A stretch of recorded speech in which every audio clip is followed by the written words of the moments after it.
In this video, I'll show you how to impose atmospheric perspective in your paintings by using the magic blue glaze. And I'll also show you that horizontal surfaces need atmospheric perspective for them to look horizontal, like tabletops or water. And it's all in my book, The Art Instruction Course, Color and Light, which is only $7 on Amazon. And I'll leave a link to the book on the bottom of this video. Let's first review the characteristics of atmospheric perspective.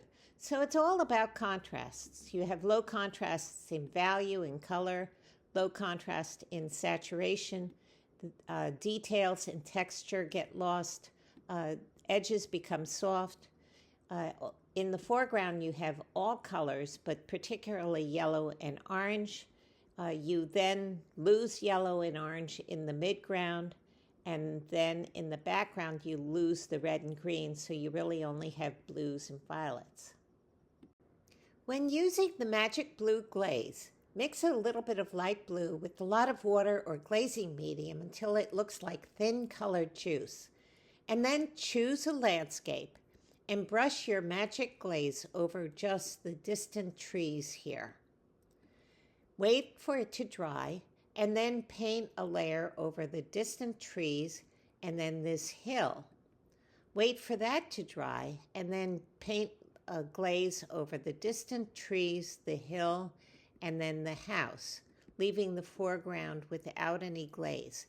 And as a result, by the end of the exercise, these trees will have 3 coats of blue, the hill will have 2 coats of blue, the house will have 1 coat of blue, and this foreground will have no coats of blue.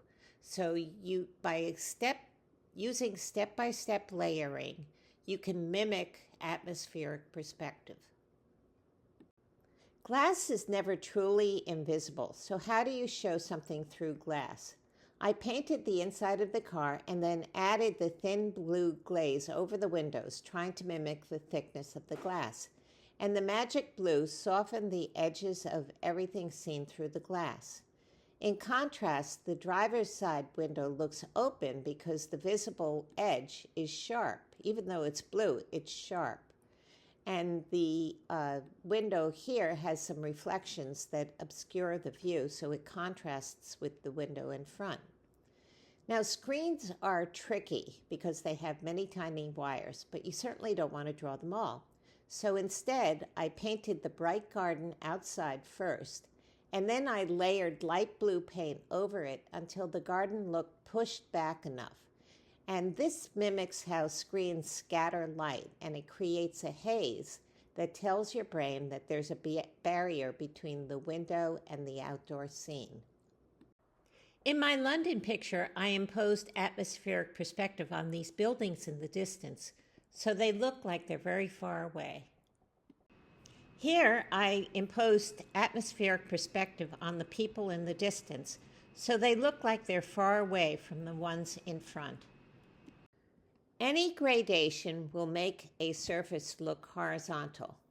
In this first case, the shadow gets lighter as it moves away from the bike, making this surface look flatter than the one where there aren't any value changes. And usually the gradation goes from dark in the foreground to light in the background. Here it's the opposite, where it goes from light to dark. But it doesn't matter. Any gradation will make a surface look flat. We know this background is vertical because there's no difference in the values in colors as we go up. If you did the same with the table, it too would look vertical. So here I made the orange darker and more saturated than it is in the background, and that gives us some sense that this is flat. I also added the characteristics of atmospheric perspective for these lemons in the water by adding enough light blue until I felt that it was pushed away enough. This is another example showing that a horizontal surface will only look horizontal if there's a gradient. So this lake looks like it's horizontal because it starts purple and dark and then gradually becomes light and blue. So it has a gradient of both values and colors. And the gradient could go either way. It doesn't really matter as long as there's a gradient. If this lake were one single color and value, it would look like a vertical wall. This is another example where a horizontal surface has to have a gradient. The grass gets lighter and more yellow as it goes into the distance, so it does look like it's horizontal. The sky is light near the horizon where it goes through the greatest amount of air and then gets darker as it goes up.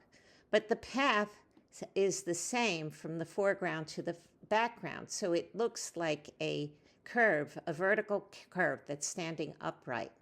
And just as an aside, I drew this because I thought the woman was beginning to look like her dog. This puddle in the foreground is dark with bright ripples and reflections and details, and it has strong value contrast, so we know that it is close by. The distant puddles are higher on the page with less contrast. They are paler with fuzzy edges and less detail, so they look like they're several yards away. So this shows you that you don't need a mounted range to use atmospheric perspective. You can use it for things that are close by. Although there's little appreciable difference in the air between the front and the back of this chair, I still imposed atmospheric perspective to suggest depth. So these cylinders are well formed, whereas these in the background are not. We see texture and detail here, but not here. Two other points. This area is the same distance from us, so it should have the same degree of texture and detail. This area has little detail or value contrast because it's being hit by the light. And when light hits an area, it interacts with particles and causes atmospheric perspective. So these characteristics help show depth and distance, even for small objects like the cloth on the chair. It makes surfaces look horizontal, like water in a tabletop. I also used it for a view through a window and lemons in a glass of water.